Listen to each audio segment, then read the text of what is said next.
Hey,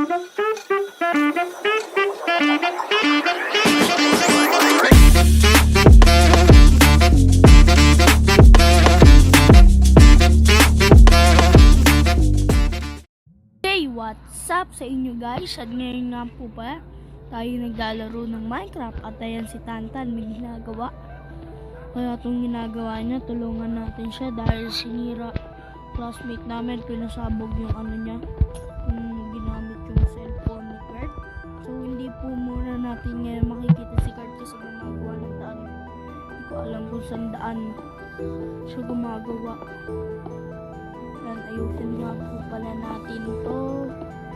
Dahil pinawawa naman po yung gagawin niya, palengke po ata ito.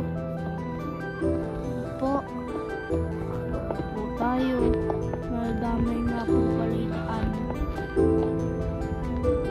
Bago po pala natin ito gawin, itutur po namin kayo sa aming city ito sa aming server sa Minecraft.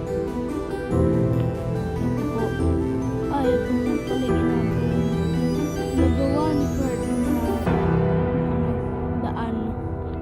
Dito wala na po siya magagawa dyan. Yan po yung ginagawa ni Kurt. Itutur po namin kayo.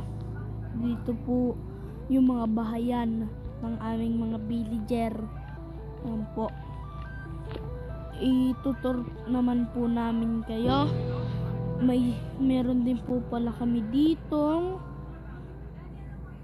hospital. At ito po school, pinasabog din po ni Kurt dahil wala po siyang magawa. Yan po. Ito po yung mga ginawa. Ito train station. Hindi ko po alam. Yan, wala pa pong train yan.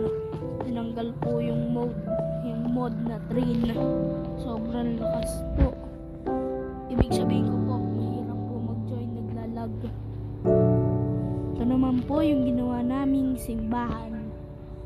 Ay, hindi ko po pala ginawa. Yung kaibigan ko lang po na skirt. Po. Ito po yung ginawa niya pong simbahan. Kaganda. Yan po, ginawa niya po yung simbahan po na yan. Yan po yung ginawa niya. Tutor po namin kayo. Ito po ang aming city. Okay, alis na muna po tayo dito. Meron pa po kaming isang ospital. Ito po, ayusin po siguro namin to soon. Makikita nyo lang po sa aming isang vlog.